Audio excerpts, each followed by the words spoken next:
Good evening and welcome. I trust you all well. All 56 of you, 57 rather. All right. Your mics have been enabled. So if anybody's got any questions before we start, welcome to ask them. Maybe you want to tell me how's the weather where you are or something like that. No? Okay. Let me share my screen and we can get going. Welcome. Oh boy. There we go. Okay. I trust you can see my screen and the audio is relatively clear. Good evening. Audio is clear. Hope. Okay. So if you got a question or you got a comment or something like that, Alaikum salam, Yasin.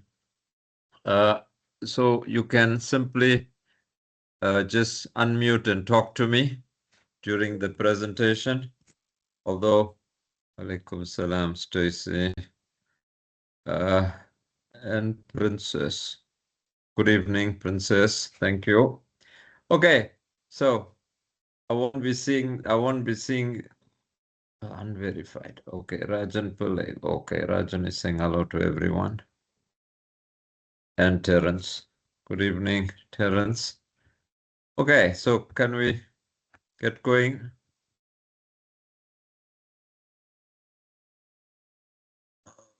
Okay, Intlantla. Good evening. Intlantla says good evening. Will you be helping us with our assignment? It depends on my mood. If Liverpool win tonight, I'll give you all the answers for the assignment. Okay, let me. Okay, sorry. Let me just escape here for a minute. And let me take some questions. Oh, come on. So what time is this thing? Till I finish my 270 slides. An hour. Okay. All right, let me just get a handle on this. Yeah. Okay, so we got now 67, 66 people. A lot of chatter on the chats. Okay, so somebody says good evening. Okay, no problem, Lansla. Will you help us with our assignment? Yeah, as I said, I will, God willing. Good evening. Ajra Khan is praying. That's good. And Talon says good evening. Okay, so what I plan to do is talk a little bit about entrepreneurship, and then we'll look at the assignment. Okay. I trust you've read the assignment, or you've seen the questions at least. But let me share my screen. So, okay, so the audio is okay and the video is okay. So I'm going to now go into presentation mode. And so it's BCom, Bachelor of Commerce, Entrepreneurship 301. My name is Osman Sirat, and that's my email address, osman@regent.ac.za. Okay, so if you're not doing BCom or entrepreneurship, you're in the wrong webinar, but hey, you might want to stick around and get some pearls of wisdom. All right, so as I said, good evening and welcome again. My name is Osman Sirat, in case you didn't hear me the first time. And yeah, a word from our sponsor, Region Connect for Jobs, which I'm sure you've seen plenty times before, and you'll have to see it again for the rest of this year. But there you go, Region Connect for Jobs.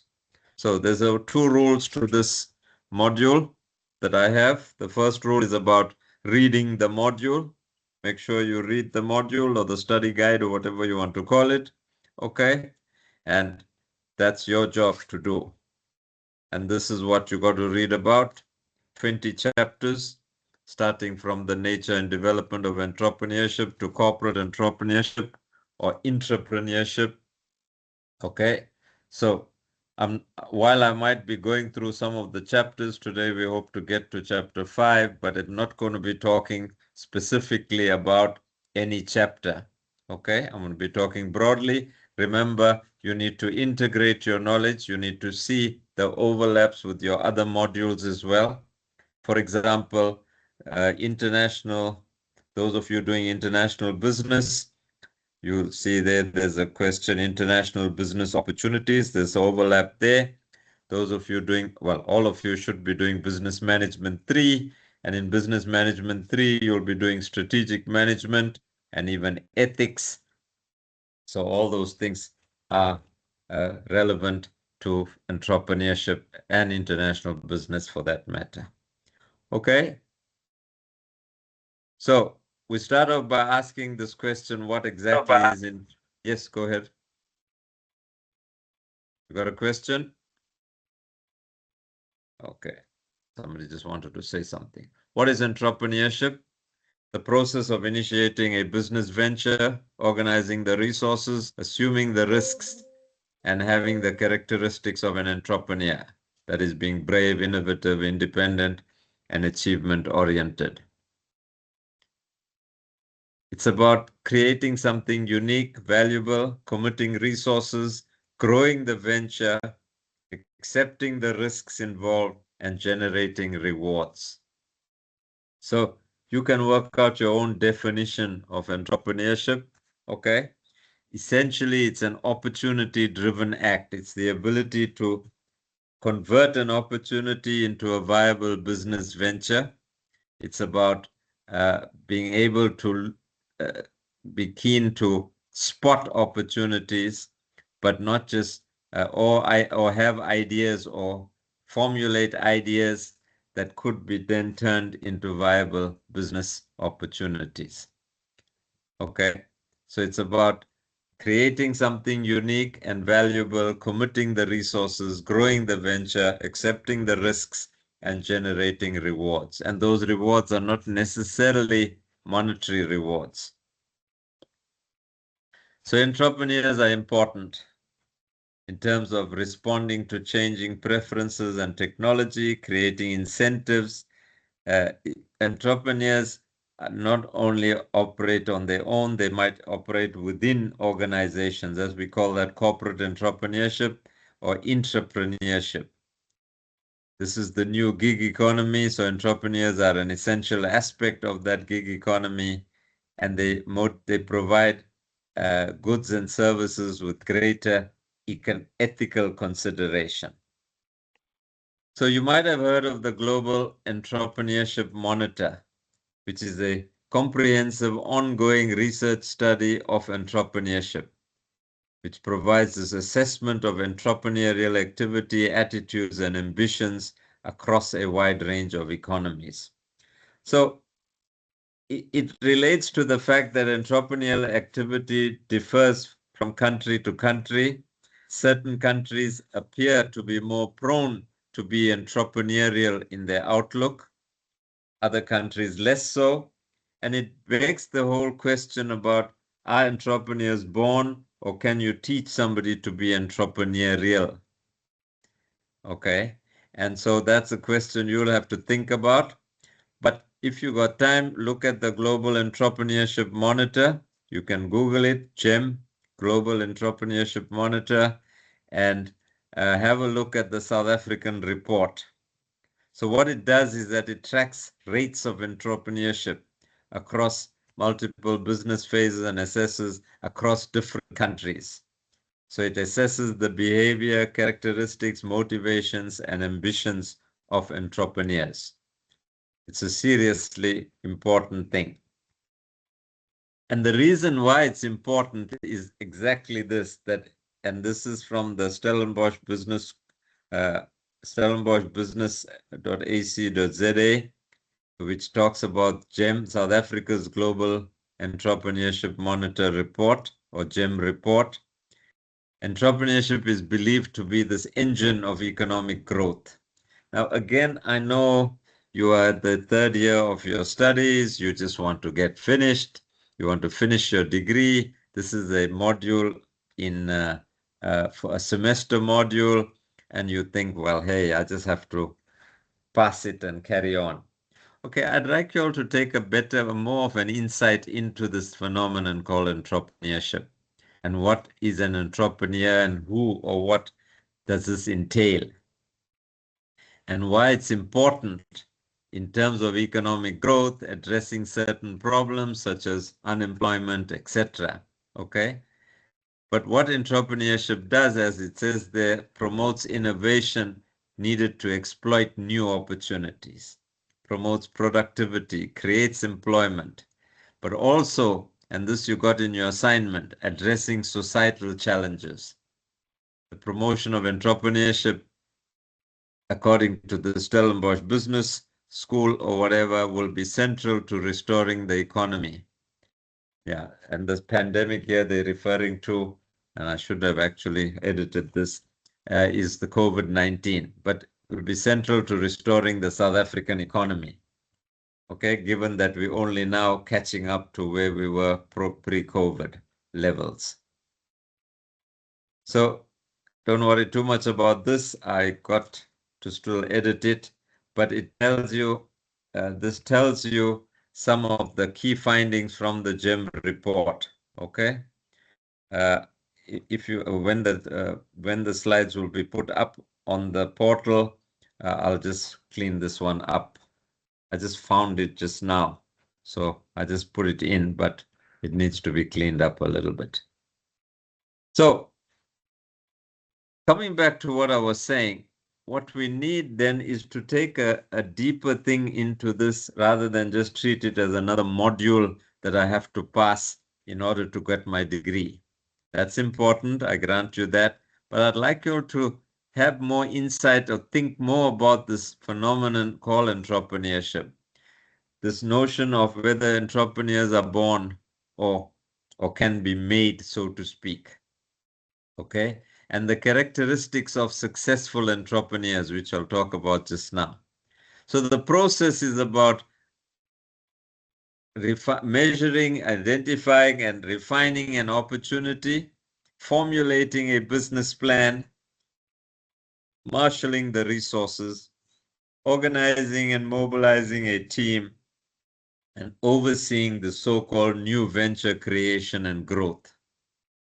Okay, and if we show this in this manner, we see it moves from having an entrepreneurial mindset, in other words, from development, and that involves creativity, then opportunity recognition and development, so refinement in terms of an entrepreneurial strategy and a business plan, and then starting the business implementation. That means we must manage the business. So you manage human resources, you manage marketing, you manage operations, you manage finance, but more importantly, managing the growth of the organization. So you can see this is adapted from a 2014 source, but I believe it's still relevant. And see at the bottom there, business cycles and the entrepreneur, important, business ethics and social responsibility. You'll also be doing, I think, in Business Management 3. So we see there are certain phases in terms of launching a business. Environment, discovery and opportunity, business model development and testing, then business design, planning, not panning, planning and execution. And what we want really is you have to do research. For example, if you see the first this thing here where it says market pain stroke problems. So if you're saying, what is the problem that we want to solve? What is causing pain to people? Or what is the problem that has to be solved? Okay, which then say, okay, how do we solve that problem? And then you say, which customer segment are we targeting? And what are the resources required? And when must we do this? So this is an overall thing. Allen 2016 talked about the entrepreneurial process, launching a venture. So within this process, there's some definitions. Potential entrepreneurs, intentional entrepreneurs or nascent entrepreneurs, startup, early stage entrepreneurs, established entrepreneurs. Then first time entrepreneurs who are inexperienced in terms of opportunity evaluation. Intentional entrepreneurs are involved in setting up a business. Okay. Startup entrepreneurs operating a new business up to 3.5 years old, 3.5 years old. Again, they might be novice at opportunity evaluation. And then established entrepreneurs operating a business more than 3.5 years old and being experienced in terms of opportunity evaluation. So we also get what we call serial entrepreneurs, for whom the challenge is not the money or to make money, it's about solving the problems, and then they get bored. Because at some point, the business venture, the entrepreneurial venture has to be managed. Then you have to do the things conservatively, etc. While you still retain your entrepreneurial sort of culture, the entrepreneur sometimes gets bored and says, well, I've achieved this, now let's look for something else. We talk about serial entrepreneurs. So these are the characteristics of successful entrepreneurs: motivation, passion, vision, innovation, risk-taking. This talks to the tolerance for risk, not gambling, but a tolerance for risk.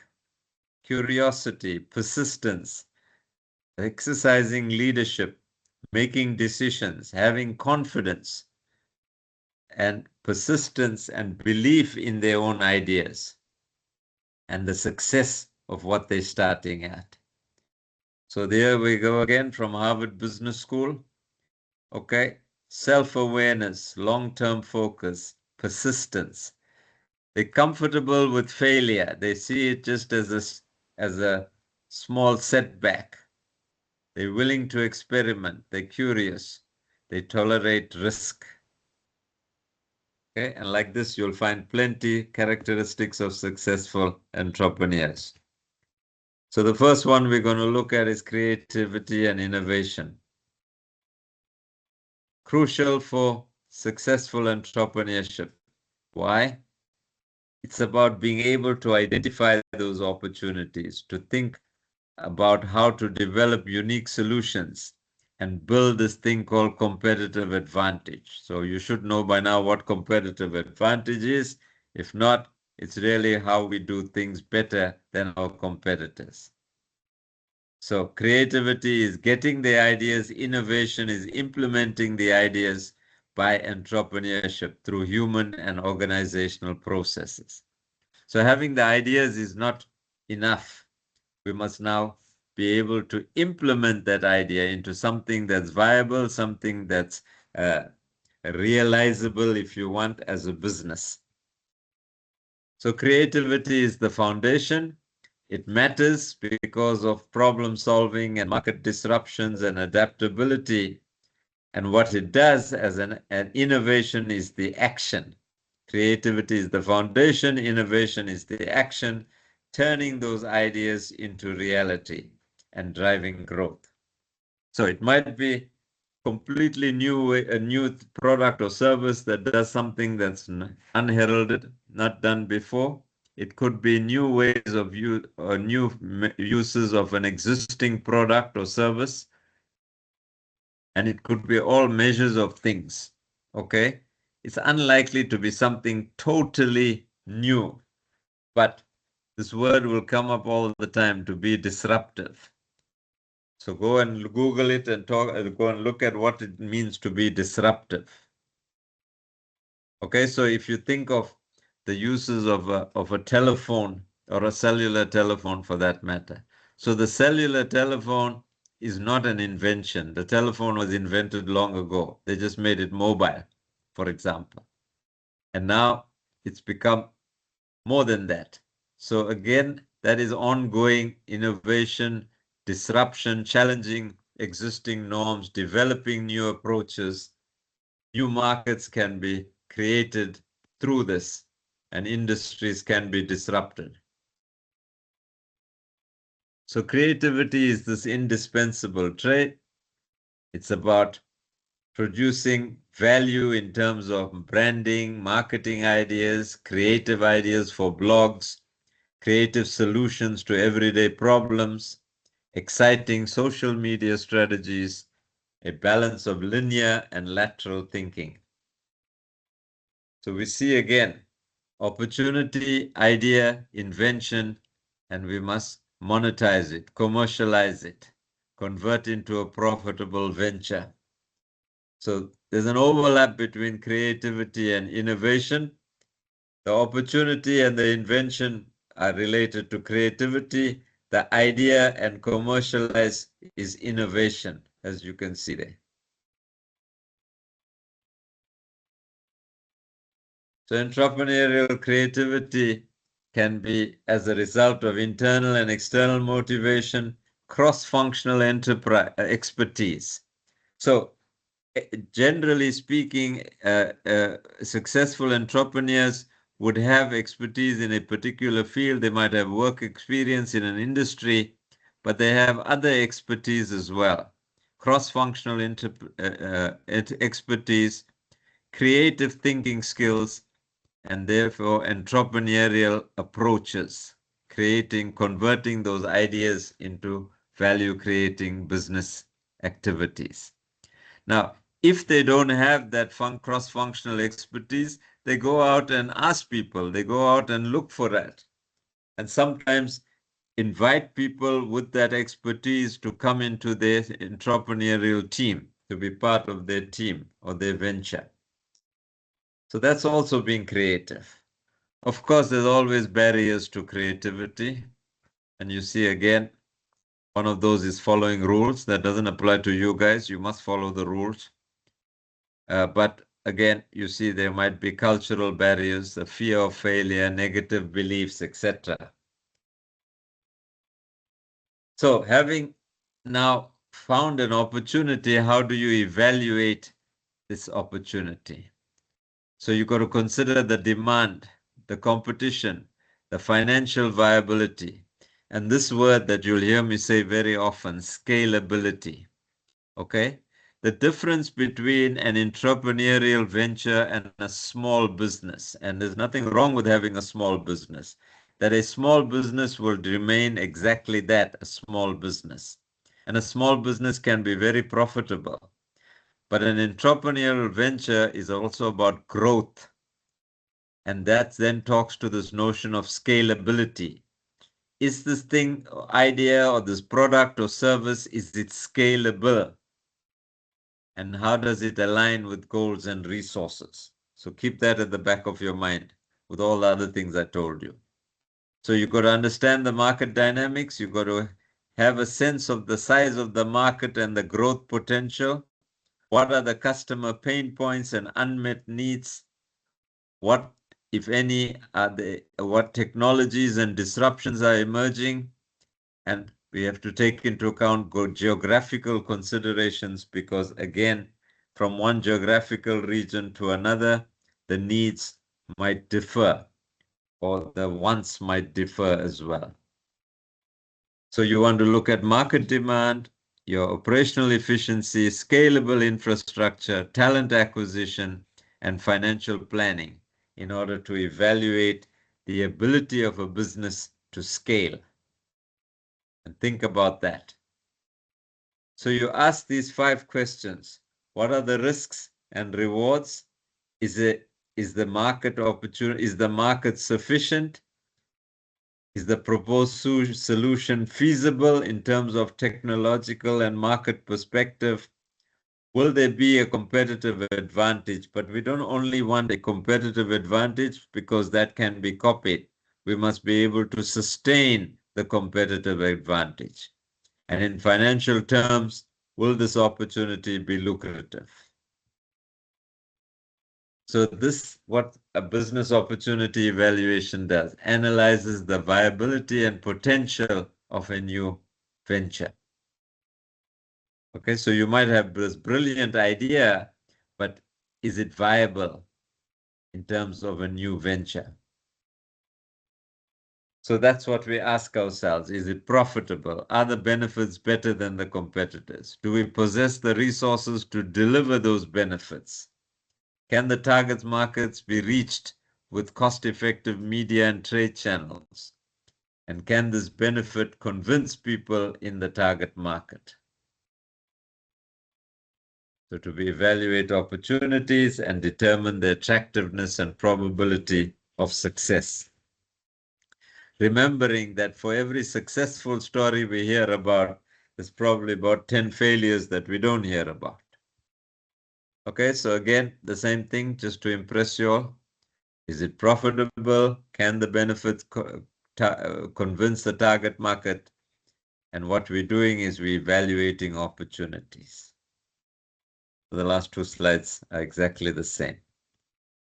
Okay, so when the steps are, as we said, market research, look at the competition, what are our financial projections, our budgets, what is the risks that we have to take, and what is our analysis of the strengths, weaknesses, the internal environment, the opportunities and threats, and that's a SWOT analysis in the external environment. So, market research, identify the target market, assess the market size. Maybe you'll want to look at statistics, etc., and the growth potential. Identify the competitors, look at their strategies and how they are positioning themselves, and therefore decide what is our unique value proposition or unique selling proposition. What makes our business idea different and better than the competition, different from and better than the competition. Then we develop a business plan. We look at the startup costs and funding needs and evaluate our financial performance. In other words, using key financial metrics. So we have to do some projections here. We've got to identify the potential risks. So some of you might be doing risk management as your third year or second and third year modules, electives. You know all about this, but really, you know, there's risk with everything we do, and therefore you must, any risk that could impact the business or the venture, we have to be aware of.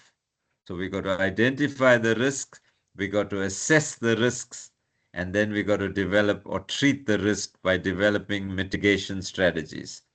How do we plan to address potential risks?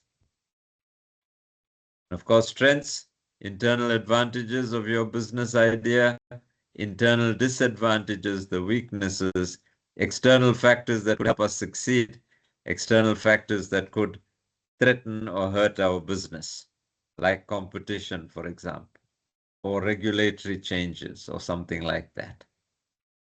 And so again, the market, the competition, your own skills and experience, the financials in terms of the projections, and then the question of when, the timing.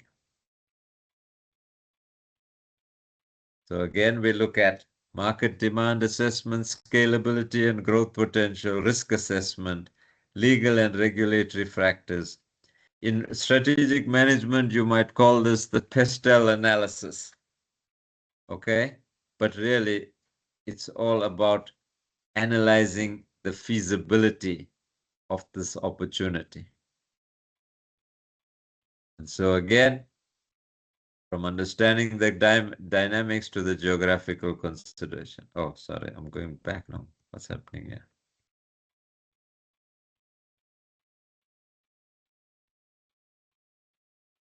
Oh, I got it twice. Sorry.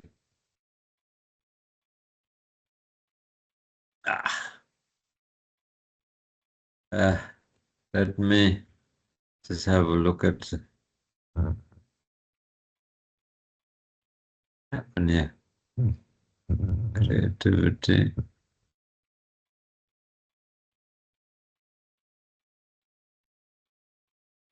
Okay.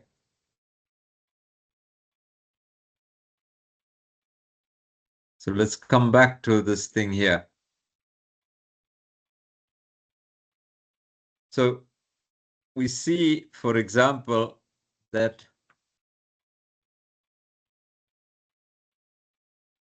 Having measured and refined the opportunity, we have to formulate the business plan. And we spoke about this, but what exactly is the business plan? It's a platform on which a business will be judged. Okay. Now there's a point of view that says, well, business plans are outdated and old school, etc. But again, like everything else, you must have a plan. The plan is not only for showing some investors or potential investors or the bank to give you a loan. The business plan is a document that is the blueprint, if you want, for this business. And if you can put it down on paper, you can show that your idea has merit. Remember, your business plan has to convince the investor, potential investor, or the reader that this idea is good, it has merit, research has been undertaken in terms of the potential for it to grow, etc., etc. So the plan is a detailed written document that explores and indicates the route to follow in the future. And that's why it should be written by the entrepreneur rather than taken off the net or get a consultant to do it. You want to develop a blueprint. So you got analysis of the variables, you got synthesis to make business sense. It's a communication tool, and it's also an action tool. It's about how do we implement this plan. However, and it's a big however, it's only a planning instrument. A good, bad, or indifferent business plan doesn't mean it's not going to be successful or it is going to be successful. It's simply a plan. It's not the nucleus of success. So here we go again to see from the opportunity to the business plan. And you can see this is an old reference, 2005. Having identified and evaluated the opportunity, you develop the business plan, which has, among other things, a title page, executive summary, the description of the business, the industry, the marketing plan, the financial plan, the operations plan, the organization plan, and a summary. Sometimes it can have risk management or risk issues, etc. Then that will tell us what the resources are required, and then finally we got to manage the enterprise and implement control systems. So the business plan should be professional. The process is time consuming. You mustn't rely on internet-based software. It must be coherent. In other words, all the components should communicate with each other. And these are some of the questions it should answer. What is the core idea? What is the opportunity? Why will somebody buy or use this product or service? How will we operationalize this idea? Who is involved? And what is the structure of the new business? So we must keep the plan concise. We must keep it written in the third person like your assignments. We must avoid exaggeration, and we must capture the reader's interest. It must be such that the people are interested in reading. Okay, so these are some of the things that could be included or should be included. And we see the critical risks. You might want to put in some appendices about statistics, etc., or different things. So that's what's included in a business plan. Sorry, I'm going over and over it again. And we come back to this thing about entrepreneur launching a venture. Okay. So let me just check you out first to see if you're not sleeping. The time 7:05. Okay. Before we start with the assignment, are there any questions? How about you mute on all our mics and we can all ask questions after? Yeah, you can do that. No problem. Okay. Somebody says there's an echo. Is it from me or is everybody having the same thing?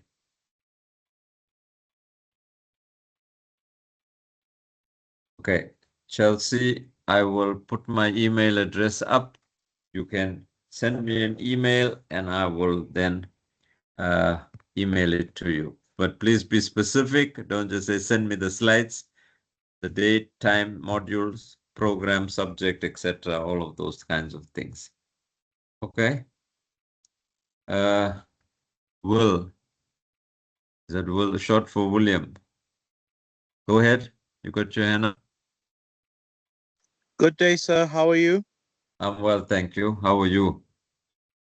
I'm good, and you, sir? Okay, how can I help? Is there a way like to access the recorded sessions after the webinar in case you have missed it? Yes, there is. Okay. Okay. How can we do that? The recording will be on the portal in a couple of days' time. You can either listen to it live, so to speak. I mean, not live, listen to it while you're online, or you can download it and listen to it later. If you want the slides Okay. only, Thank you if so you much, want sir. the slides will also be up. If you want the slides quickly, you can send me an email and I will send it to you. Okay. Thank you so much, sir. All right, no problem. It's a pleasure. Any other questions? 6 pages of people in my class. I can't believe this. Oh, it's up to 90 now, 89. Goodness. Okay, let me look at some of the names. Yeah. Fatima Ali. Kamuchirai Chatambutsa. Okay, I'm interested in names. You might know I call out the names at graduation. So I don't need to motivate you all. You're already in the 3rd year. But one of the things you can have is this image in your head of my calling out your name at graduation. I have the honor to inform you that the persons I am now this thing will receive the award of the Bachelor of Commerce. And you can say Yasin Badran or Badrun, and who achieves the award cum laude. How's that? Okay, so some of you all are there already, maybe. Kevin Daniels, for example, or Lizelle Leonard, that kind of thing. Okay. Imelda Mudau. How's that? Okay, so again, something on the chat. Let me just see before we get to the sign. Yes, Rajan, you're quite right. Okay, when I talk about a business plan, yes, it should be formally written, etc. But again, it's about saying, well, you can't do anything without a plan. How are you going to convince me to invest in your business? I know entrepreneurs have belief in their business. They know it will succeed. Okay. It's argued, for example, that education is often a barrier to entrepreneurial enterprise or to be enterprising, because you'll say, oh, let me do a feasibility study, or you and I might have a lot of ideas, but we think, nah, it'll never work. Again, the issue of risk tolerance. You hear of stories of people, for example, who were retrenched, started a little business in their in their garage or something, or took a loan on their house to start a small business using maybe their retrenchment, their severance pay, and were successful.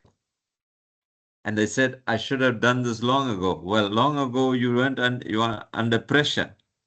So we talk about survivalist entrepreneurs and entrepreneurs who are forced to be entrepreneurial in order to survive and feed their families, for example, or keep the home fires burning type of thing. So this is not a straightforward thing. Rajan, I don't know how old you are, but when you say back in the day, you're using a old, like me, my type of language, okay? The slides are already accessible. Are they? No, can't be. I haven't given it to anybody, but maybe it's old ones from last year. Or maybe it's the ones for the people. Okay. How many pages do you require for 10, 15 marks on the assignment? Okay. Okay, I'll talk about that. How do we start businesses if you don't have assets, money, or clients? Yeah, okay. Is it Gav? Okay, so it can't be that bad. All right. So one of the things that entrepreneurs do is use resources that don't necessarily belong to them. There's a famous example of Richard Branson, who started his business in a London building, in a building in London that was the place was in the first floor of a business, and you had to go through the ground floor shop, which was a shoe shop, up the stairs to his office or to whatever he started there. Okay. And he convinced the owner of the shoe shop and the owner of the building to let him have that free, that little office or that place on the first floor free without paying rent. And he said, what will happen is that my customers will come through your shop and create activity in your shop and even maybe buy shoes from you. And he convinced that. So the resources don't necessarily have to belong to you. Okay? Nadine's got a question about newcomers that are under 1 year, that are established and successful. Yes, Nadine, I would say that is the exception rather than the rule. Okay. Again, it's about also this notion of having some social capital. Yes, you could start a business at the age of 18 or 20 and you could be successful in 1 year. But maybe your father had a similar business and now that's where you learned what to do and you were assisted through that process. Okay. Maybe again, you were in the right place at the right time and you bought a business because the owner had passed away or something like that. And in 1 year, you made it very successful. So there's no norms like that is 3 years or 3. Generally speaking, we talk about 3.5 years. So yes and no type of thing. I'm being an economist here on the one hand and on the other. At which stage do they typically fail and why? You're asking me hard questions here. Okay, so that's an interesting thing that you perhaps have to look at.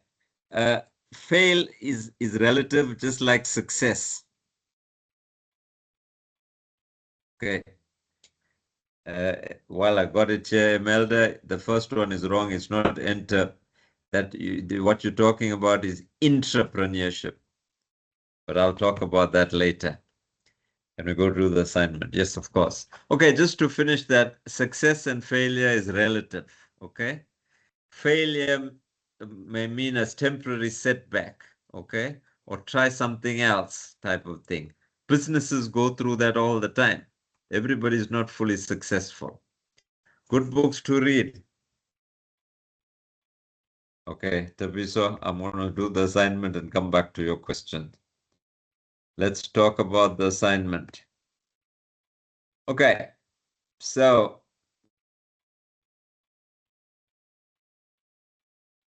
four questions, 3 articles, 70 marks. Okay, it's not that the questions are, some of the first 3 questions are based on the first 2 articles. Then there's question 3, which is, question 4, sorry. Question 4, 4.1 is one question, and then 4.2 is an article and a question on that article. 70 marks, the due date is the 16th of May. So you had rule number 1, which is about reading the module. Rule number 2 is about answering the question. You need to answer the question or analyze the question in order to determine what is required and therefore respond to those requirements.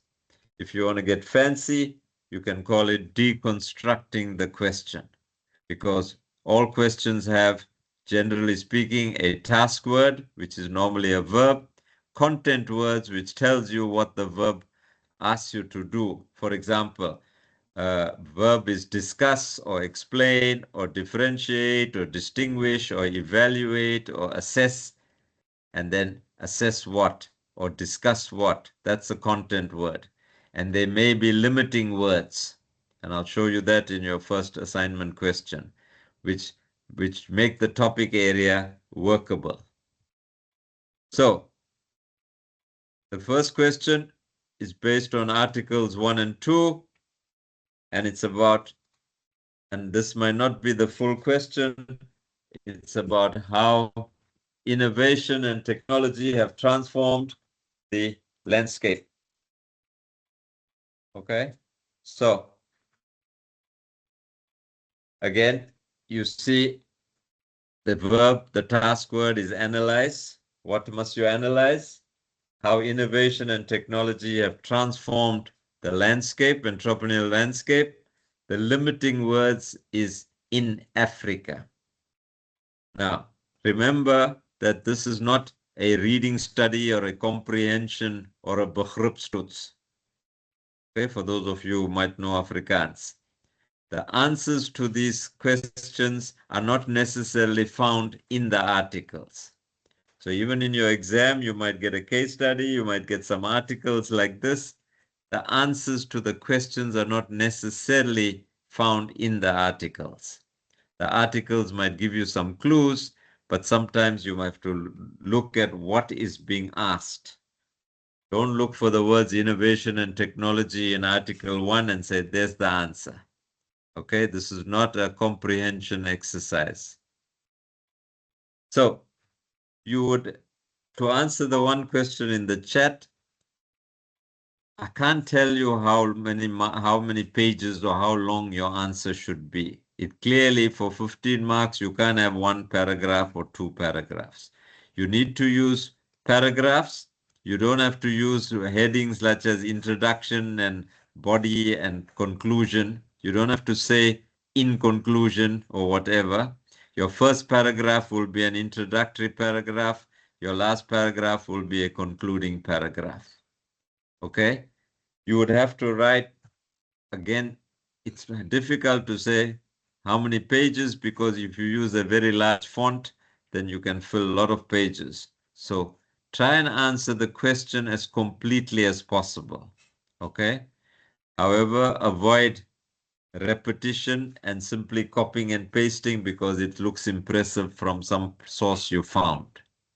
So this you'd start off by perhaps explaining very briefly what innovation is, what technology is, and what is meant by the entrepreneurial landscape in Africa. Again, not in too much detail, just as an introduction.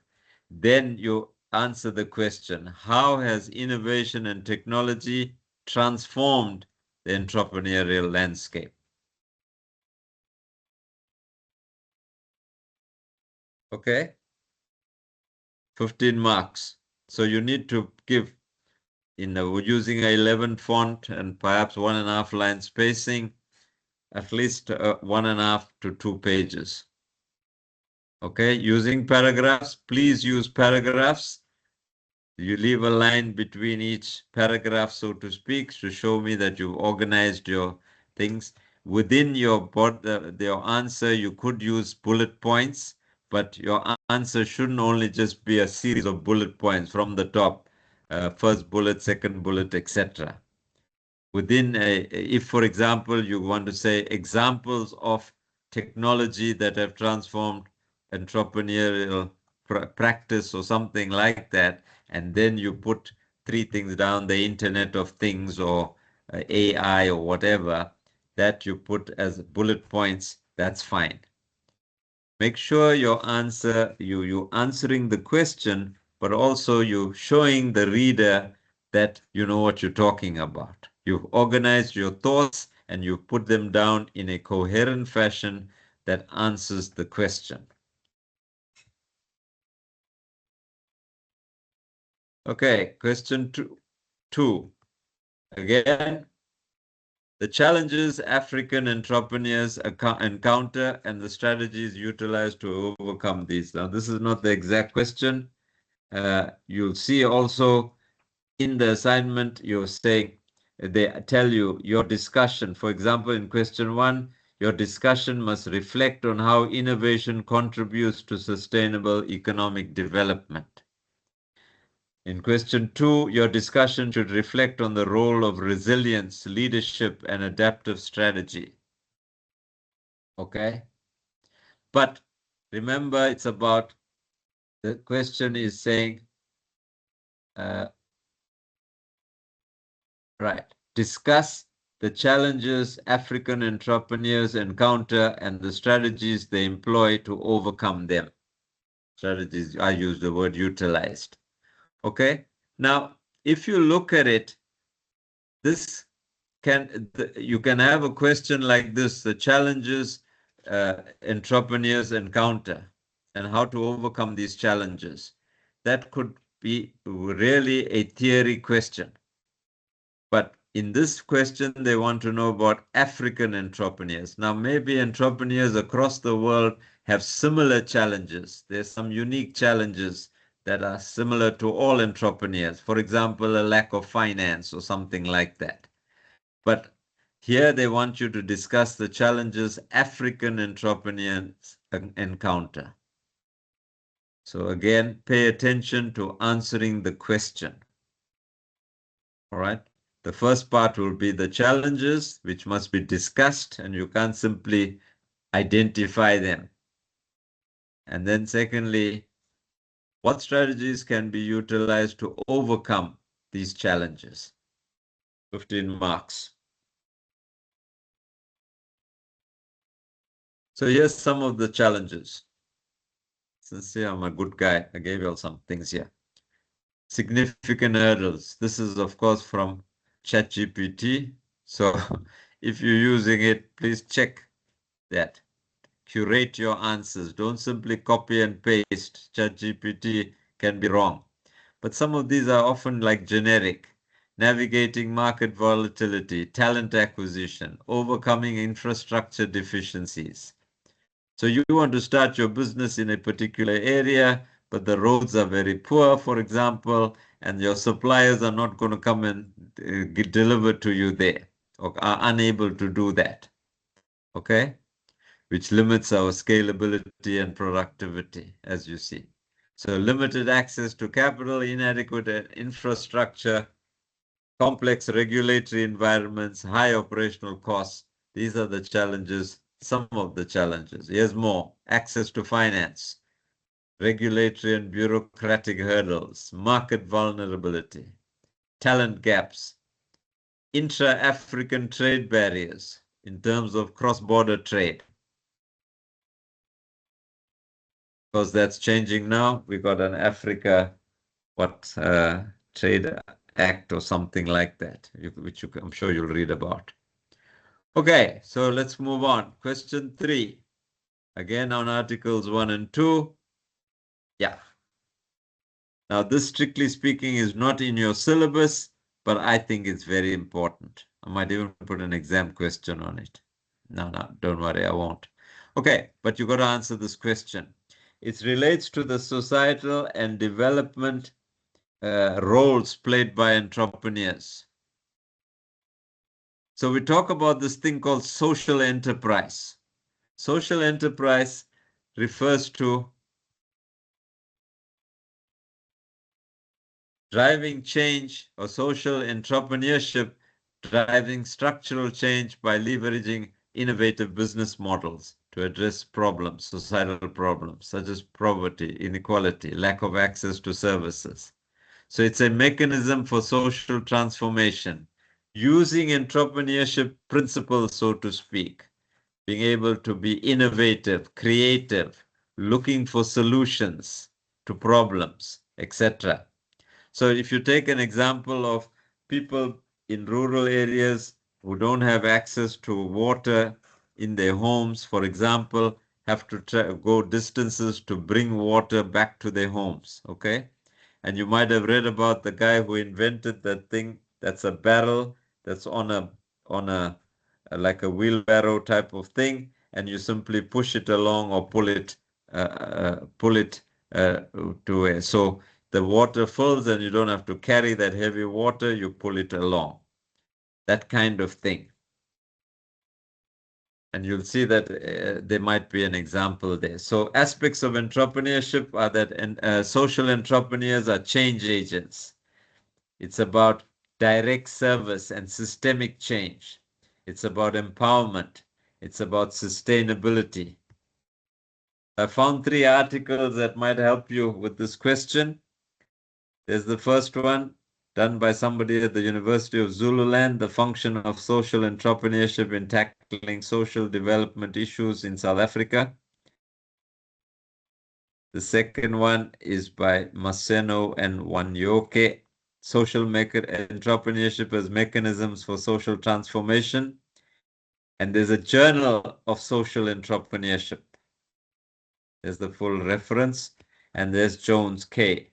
Intersection of Entrepreneurship and Social Impact, from the Journal of Human Resource and Sustainability Studies. Okay. And then question 4. Yeah, so 2 parts to question 4. 4.1, there's a statement on franchising. If you want, I can read it to you. It says, franchising is an inherently entrepreneurial endeavor in that opportunity, scale, and growth are at the heart of the franchise experience. And you need to critically discuss that for 10 marks. Critical discussion on the statement on franchising. You could start your discussion by saying what franchising is, but that is a very brief definition, nothing more. Answer the thing as completely as possible. And then you see there's an article 4. It doesn't say article 4, but okay, it's the 4th article that it says from startup to SMEs must have. Okay? This is a story about ICOCA, which I'm sure you will read. And the question is about ICOCA's entrepreneurial journey. Evaluate how ICOCA's entrepreneurial journey demonstrates the principles of innovation, opportunity recognition, and value creation in emerging markets. Okay, so I just called it an entrepreneurial journey, but they tell you what the discussion must include, how Putman and his team identified a gap, the role of innovation and adaptation, strategic partnerships, the implication of ICOCA's success for SMEs development. So some of you might have heard of ICOCA, which is I suppose, a hand machine that enables payment to be made, okay? And it would be an innovation, and how it started off, that's a whole entrepreneurial journey. But it has profound implications for small and medium enterprises, because now they can be paid immediately, etc., etc. It's like those payment machines that you can buy. Okay, and that the banks also supply you for this thing. And this is how ICOCA's entrepreneurial journey went on. Okay, so I found something again about the entrepreneurial journey. Okay, if you look at the graphic there at the bottom, you see it's a roller coaster. The entrepreneurial journey is not a even nice flowing, it has its so-called ups and downs. Okay, there are milestones, obviously. As somebody said, well, a business can be established in 1 year. Yes, but within that year, there could be ups and downs. So what is the entrepreneurial journey? Navigating the stages from ideation, from the idea, validating the idea, to growth, and it could also be potential exit. Here we call it, what is the word? Oh, man. It's an agricultural term. When you exit the entrepreneurial venture. In one of your chapters there, I'll get to it now. Okay, so the path is risky, isolating. You must be open to feedback, and it's really about personal growth as well. And so these are the stages. Now, this is not the answer that is required for that question. It's about evaluating ECOCAS. But if you know about these stages, you might be able to put your discussion in terms of what was the ideation and validation? What was the planning? How did they get funding? How did they launch and do the operations? How are they going to grow and scale their business? Are they transforming towards becoming a mature business? And of course, you could potentially exit at this point. Components of that journey: resilience, ability to take the shocks and take the small failures, grit, persistence, self-discovery, transforming the entrepreneur themselves, continuous learning, adapting to changes in the market, improving your leadership skills, talking to mentors, for example, and always focusing on making a positive impact rather than seeking profit. In other words, creating value, giving value. Yes? Questions? Okay, that's my email address. Let's hear the questions. I had to come back to one question that was in the chat. Okay, let me just go back to that question. Why no headings? Okay, you can put headings if you want within, but not the headings like introduction, body, and conclusion. If you want to break it down and put some headings, that's fine. I don't think it's necessary in an essay question. The paragraphs will do that. Sometimes an idea or a point can be made over 2 paragraphs. There's no problem with that. But I don't think you should have headings there. This is not a report or something like that. But it's fine. If you want to put headings, provided they're relevant, that's fine. No, Kevin, you have to do research, yeah? But the 2 articles is your basis. And then you do some research. The module is a form of research. If you find it in the module, then that's fine. There's no problem. You start with the module. Okay.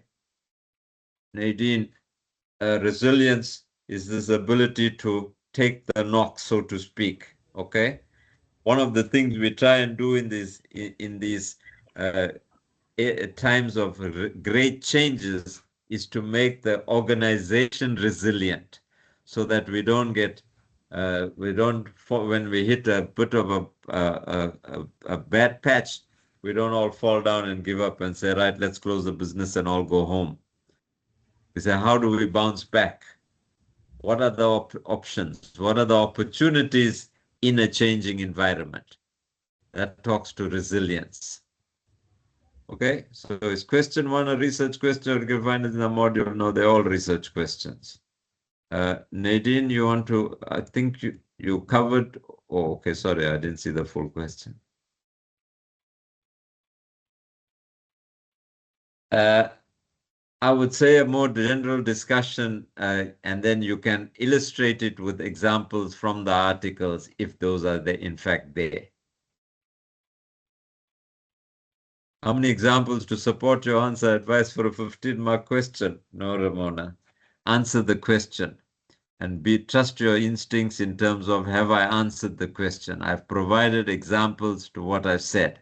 So if I'm saying A, B, C, have I got an example or something or evidence to support what I'm saying? Okay, so it's not how many. Okay, so QA MS Teams, where do we find the link? All right, I'm not sure myself where the link is. I think it's in that particular. Will what you are discussing about the sun be part of the slides that you'll upload? Yes, absolutely. Okay. The books are extremely expensive, and will the marker be happy with the internet research from Google, Vlogs, YouTube, etc.? Yeah, you can include a diagram or a picture to support your answer, but it must be relevant. Don't do it for the sake of doing it.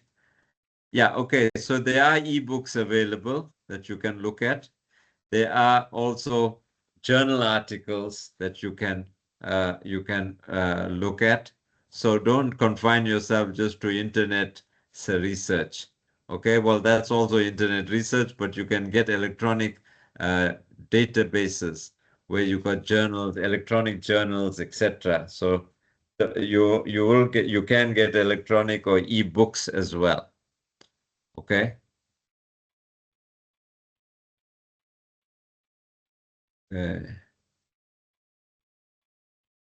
Who ask? I don't know what that is. Maybe we'll have that closer to the end. We'll dive into that. Okay, I don't know what you're diving into, but that's fine. Okay. Gavin, go ahead, or is it Gav? Unmute and talk to me. Hello? No.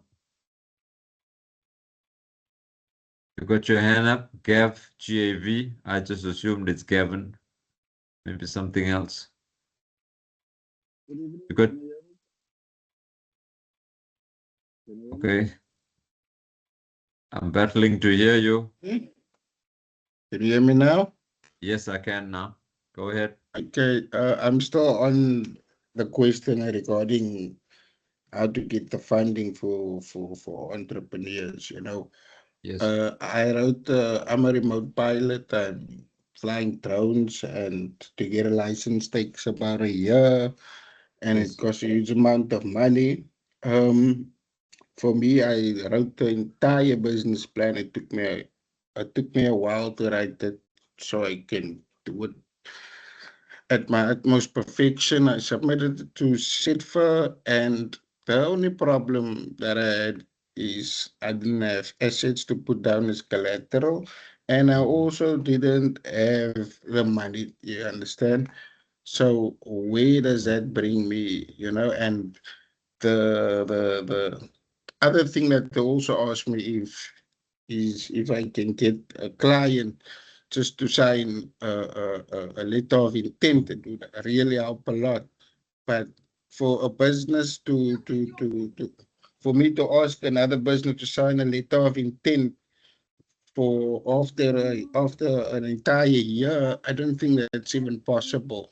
So how does one get successful in a case like this? Okay. So again, you're right.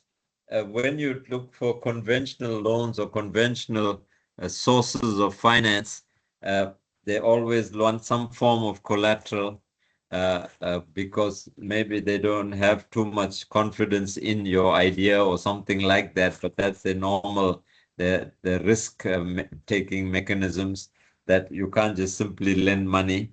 If there are people who might be more willing to lend you money without collateral, they might then charge a higher interest rate and work on that, risk.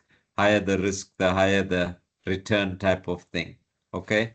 But in one of our chapters, we're going to be talking about sources of finance. And today there's, for example, crowdfunding. There's crowdfunding websites where you can pitch your idea and then people will, if you get 100,000 people that will give you $1 each, that will be $100,000 or a rand. 100,000 people give you 1 rand each, you can raise 100,000. So you might want to consider crowdfunding. You might want to look for what they call angel investors, people or venture capitalists who are not gamblers by any means, but might want to say, well, we think there's merit in this idea. will be willing to fund it. However, the catch is often that I will fund your business. I'll give you, say, 50,000 Rand or 100,000 Rand. I'll lend it to you rather. You'll have to, the business will have to pay me back. However, I also want an equity share in your company. So the 50,000 is not to buy the equity. The 50,000 is to give you that startup or whatever.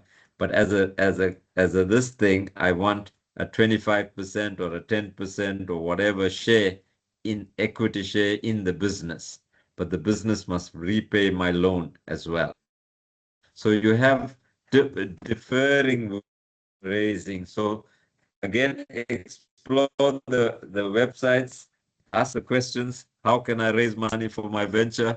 And I promise you, the internet will give you a lot of options.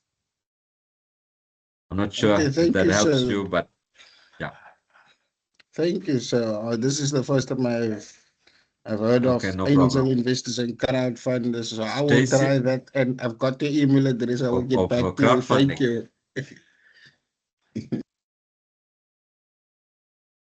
Yeah. Or look for some venture capitalists, people who, again, if they recognize a good idea, they'll say, okay, this has the potential to grow, and therefore they want to get in while it's early. Look at what competitors you have and see what they are doing in terms of your particular business, and think about what will make yours unique. In other words, do your research thoroughly so that when people ask you questions, you can't say, I'll have to check it out or something. You know what to ask, you know what to answer. It's about Thank you. persistence also.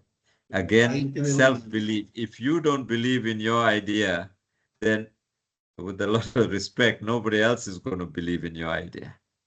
So you should see the lack of funding or the difficulty in finding funding is a temporary setback. If I can raise the money or if I get the funding, I know this will succeed. But if you are having second thoughts about that, and it's also about belief, okay? If it's meant to happen, it will happen, type of thing. Thank you. Okay, just to let you know, I have read the textbooks and I have read the ups and downs, and I'm not going to give up. So that means I will fail. And I've started raising funds in extremely smaller business, which is going to take just a lot of time. But I will also look at this crowd and angel investors as well as like venture capitalists. Crowdfunding, yeah. Look And at I'll keep you crowdfunding. updated via email. Thank you, No sir. problem. No problem. Okay, so Stacy, referencing as per normal. Yes, yes. Harvard referencing, please. Okay. I don't think you'll be penalized for incorrect referencing, but guys, you'll have to get it right now. When you'll come to postgraduate studies, doing the postgraduate diploma or BCom honors, or writing a research report or whatever, then there's no excuse. You'll be penalized for incorrect referencing. Get it right. Okay? And don't try and be too fancy. Use Harvard referencing. It's probably the easiest. Okay, GB is giving me. All right. Are there any questions, people? Okay, we've gone 15 minutes over. Are there any questions? Any comments? We're down to 68 people. People have left. Yeah. Any questions? Comments? Sorry, I didn't Yes, raise go my ahead. hand, but I just No want problem. to find out before it's too early. When it That's comes fine. to our exams, Yes. it's an open book. So Yes. sometimes because of time, we might not really reference at the end of the questions or so.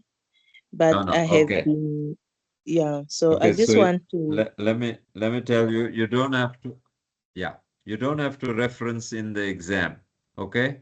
Particularly the list of references at the end of your question or your answer, okay? Okay. If you want to make a point and you want to show that you're not saying this is my idea, you're saying this is CDAT's idea, then you can say according to CDAT or whatever in the body of your answer.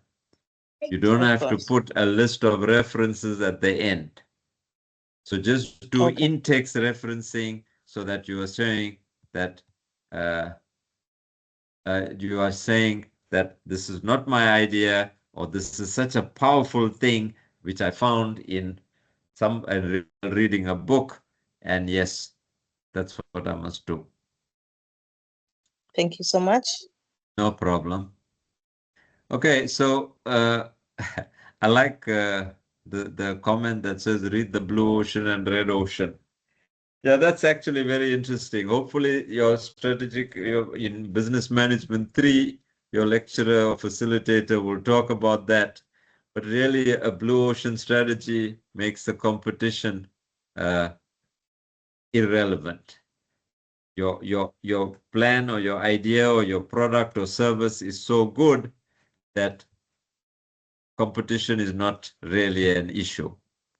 And in a red ocean, it's red because the competitors are killing each other, and that's all the blood that's flowing, and that's why it's a red ocean.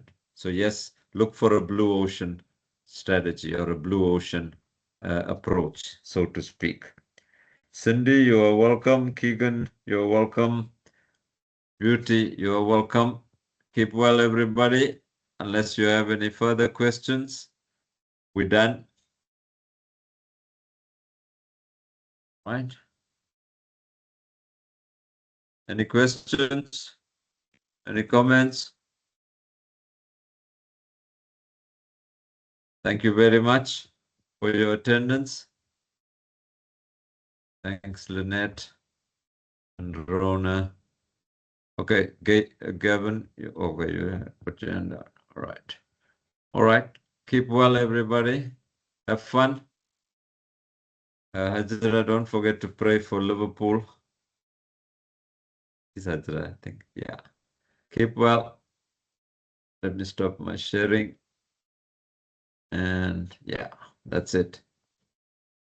You are welcome. Kev. Bye, everybody. I will now leave. You can talk. You can skinner about me now.